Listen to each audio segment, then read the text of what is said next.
Just last month, Vice President Pence, you said if elected, you would repeal all Obamacare mandates. However, you also made that same promise in 2016. And at that time, Trump-Pence had congressional majorities for at least the first 2 years, and you did not deliver on that promise. So Obamacare, right now, it is more popular than ever. Why should Americans trust you, if you become president, to fix that, or is Obamacare here to stay? Y'all are still talking about Obamacare? Issue, and then I'll answer that question. It's an important one, Dana. 2007, man? Look, I'm someone that believes that justice delayed is justice denied. And as a father of three, as a grandfather of three beautiful little girls, I am sick and tired of these mass shootings happening in the United States of America. And if I'm president of the United States, I'm going to go to the Congress of the United States, and we're going to pass a federal expedited death penalty for anyone involved in a mass shooting. So and you think that is a fucking solution? Not years. That's a solution after the person is dead? Someone who does a mass shooting wants to die, idiot. Is actually going to spend the rest of his life behind bars in Florida. That's not justice. We have to mete out justice and send a message to these would-be killers that you are not going to live out your days behind bars. You're going to meet justice in this system. But does that mean Obamacare is here to stay? Yeah, get to the question, bro. Well, thank you for reiterating the question, because I'd love to answer it. Look, I think it's one of the choices here. You know, my former running mate, Donald Trump, actually has a plan to start to consolidate more power in Washington, D.C., consolidate more power in the executive branch. If I'm president of the United States, it's my intention to make the federal government smaller by returning to the states those resources and programs that are rightfully theirs under the 10th Amendment of the Constitution. That means all Obamacare funding, all housing funding, all HHS funding, all of it goes back to the states. We'll shut down the Federal Department of Education. We'll allow states to innovate. We're going to revive federalism in America, and states are going to help bring America back. But Stu, go ahead. May I remind everyone to keep within their time frame so that we can get as many questions in as possible. Mike Pence, just go home now. DeSantis, over 26 million Americans don't have insurance coverage. Governor DeSantis. And they don't give a fuck. 2.5 million of them are in your state. That's worse than the national average. Can Americans trust you on this? Well, I think this is a symptom of our overall economic decline. Everything has gotten more expensive. You see insurance rates are going through the roof. People that are going to get groceries. I spoke with a woman in Iowa, and she said, "Here we go, another not answering the question. I'm having to take things out of my grocery cart when I get to the checkout line because the total goes up so quickly." So this is very real, and people are hurting out there. So we've got to address the underlying problem with Bidenomics, the overspending, taking all Biden's rules and regulations. I'm going to throw them in the trash can on day one. You're not going to have to worry about that. We're going to open up all of our energy. We will be energy dominant in this country. That will lower your gas prices. And what we need to do with healthcare is recognize our healthcare is putting patients at the back of the bus. We have big pharma, big insurance, and big government, and we need to tackle that and have more power for the people and the doctor-patient relationship. Governor, why is your record in Florida on insurance worse than the national average? Our state's a dynamic state. We've got a lot of folks that come. Of course, we've had a population boom.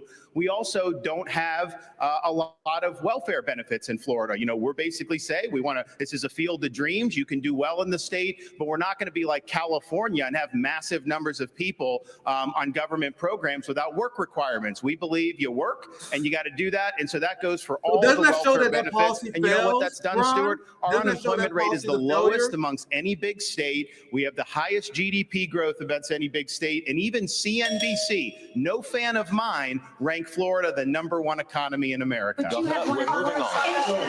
He doesn't answer the question at all. Governor Haley, healthcare is the leading cause of bankruptcy for Here goes another question they don't give a fuck about right here. Personal bankruptcies. As president, how you protect Americans who get sick from financial ruin? First of all, how can we be the best country in the world and have the most expensive health care in the world? We have an issue. My mom was in the hospital, and when she was in the hospital, they tried to bring her a couple of Tylenol. And she said, I don't need it. And they said, honey, go ahead and take it because you're paying for it anyway. Why is it that when we got the bill, the insurance company and the hospital negotiated the bill for her without her having anything to do with it? When I am president, we will break all of it, from the insurance company to the hospitals, to the doctor's offices, to the PBMs, to the pharmaceutical companies. We will make it all transparent, because when you do that, you will realize that's what the problem is. Second thing is you've got to deal with tort law. The doctors don't give you the 10 tests because they want to. It's because of the 90% chance they'll get sued. And then we need to bring competition back to healthcare, get rid of certificate of need systems, and make sure that they can compete. We have to put the patient in the driver's seat. They've been in the back seat for way too long. And once we give the patient the ability to decide their health care, deciding which plan they want, that is when we will see magic happen. But we're going to have to make every part of the industry open up and show us where their warts are, because they all have them, and we need to fix this. You have the right to get ripped off by health insurance companies. Do you have a better way in 30 seconds? Well, yes, we're not talking about Give them health care. We talk about why do we have the most expensive health care in the world? It's because the federal government got involved the same way they did with EVs, and they said, we're going to subsidize a particular kind of software back in 2008 under Obama. And they said, hey, we're going to do this. It's going to make everyone more productive. All of you that are watching have been to a doctor's office when the doctor's got his back to you and their hands on a keyboard.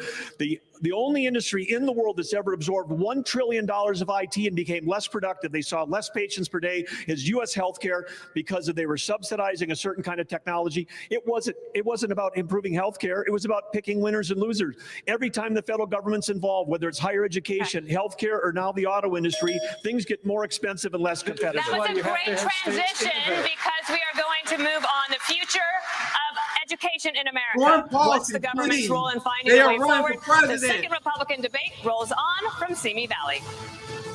An informed patriotism is what we want.